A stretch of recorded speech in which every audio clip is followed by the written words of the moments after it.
Hello, my name is Neil Orve from Evolution U, and I'm going to introduce our training on the psychology of negotiation. This is an advanced training. It follows on directly from our executive negotiation theory and application course, which is a prerequisite to taking this training. We start with a bit of a review of the core concepts from the executive negotiation training. Those concepts being ZOPA, RV and BATNA.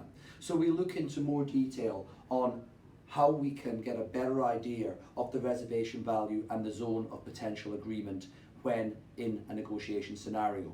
We then look at a case study, this one in particular between Microsoft and Nokia, and how Nokia adopted an active BATNA development strategy.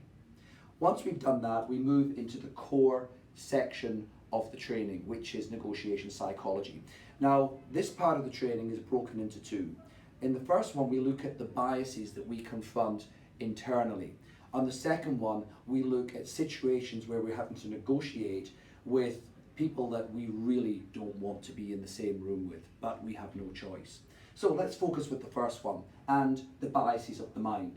There are a number of biases of the mind that we study. I'll give you one example of those.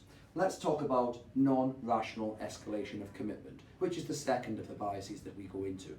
Non-rational escalation of commitment, as the name suggests, is when we start to take positions that may not be in our own best interest because we have already committed to them. This is when our emotions are getting involved and we have this internal bias. There are steps that we can practice to avoid this scenario happening, and that is one of the things we look at in this section. We then talk about what we call biases of the heart, and once again there are a number of different biases of the heart that we look at. One example would be overconfidence, irrational optimism, and the illusion of our own personal superiority. Because the reality is that most of us think we're more competent, more rational, more capable than actually may be the case. How do we get tools to help avoid the traps that these sort of biases can entail? That's what we look into in this section. Once we've covered this area of negotiation psychology, we then start to look at how we confront both our own biases, and we have a 3-strategy framework for doing this, and also how we confront the biases of others.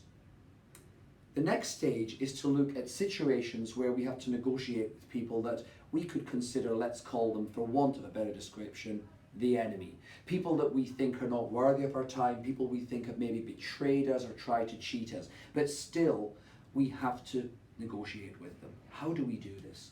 So we start by looking at negotiation traps, both at negative traps that can promote us refusing a deal that actually we should not, and then positive traps that result in us accepting a deal that also we should not be doing.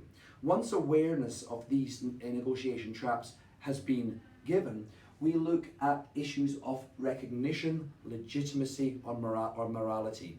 All fundamental issues that come to play when we're having to deal with somebody that we really don't feel we should be dealing with.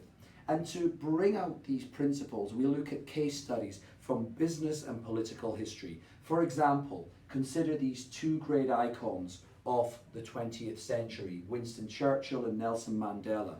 Very different situations, both of them had to face an enemy.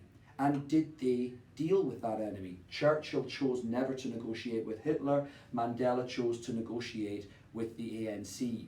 Two different approaches which resulted in two very different results, but both positive results. Now, the beauty of this training is we then, from these historical contexts, pull out principles that we can apply to our business dealings and to our personal dealings. If you'd like to know more about how to apply these principles in your negotiations, please contact us at evolutionu.com. Thank you.